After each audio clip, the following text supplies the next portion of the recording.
السلام علیکم ورحمۃ اللہ وبرکاتہ۔ سیدنا ابو ہریرہ رضی اللہ تعالیٰ عنہ سے مروی ہے کہ رسول اللہ صلی اللہ علیہ وسلم سے دریافت کیا گیا، پوچھا گیا، اللہ کے رسول، ماہ رمضان کے بعد سب سے افضل روزے کون سے ہیں؟ تو رسول اللہ صلی اللہ علیہ وسلم نے ارشاد فرمایا، ماہ رمضان کے بعد سب سے افضل روزے ماہ محرم کے روزے ہیں۔ ماہ محرم کے روزوں کی بہت زیادہ فضیلت ہے۔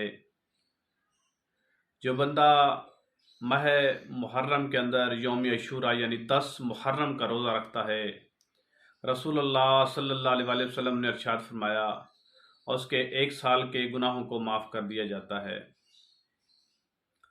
پھر ایک اور دوسری حدیث کے اندر رسول اللہ صلی اللہ علیہ وسلم ہر 10 محرم کو روزہ رکھا کرتے تھے، اور رسول اللہ صلی اللہ علیہ وسلم نے آخری سال میں، جس سال آپ اس دنیا فانی سے چلے گئے، اس سال فرمایا کہ اگر اللہ نے میری زندگی رکھی، میری زندگی ہوئی اگلے سال کے لیے، تو میں 9 محرم کا بھی روزہ رکھوں گا۔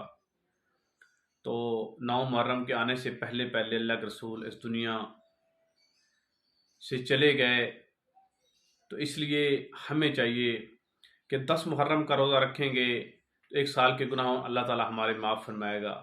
9 محرم کا روزہ بھی رکھیں گے تو اللہ کے رسول کی سنت کے اوپر عمل کریں گے، جو اللہ کے رسول نے اپنی نیت بنائی تھی، جو نیت کی تھی کہ میں روزہ رکھوں گا۔ اس لیے ماہ محرم کے اندر زیادہ سے زیادہ عبادت کریں، نیکی کے کام کریں، اور اس طرح بننے کی کوشش کریں کہ اللہ ہمیں ہمارے ساتھ پیار والا رویہ اختیار کرتے ہوئے اللہ ہمیں اپنا پیارا مقرب بندہ بنا لے۔ اللہ سے دعا ہے اللہ عمل کی توفیق عطا فرمائے۔ السلام علیکم ورحمۃ اللہ وبرکاتہ۔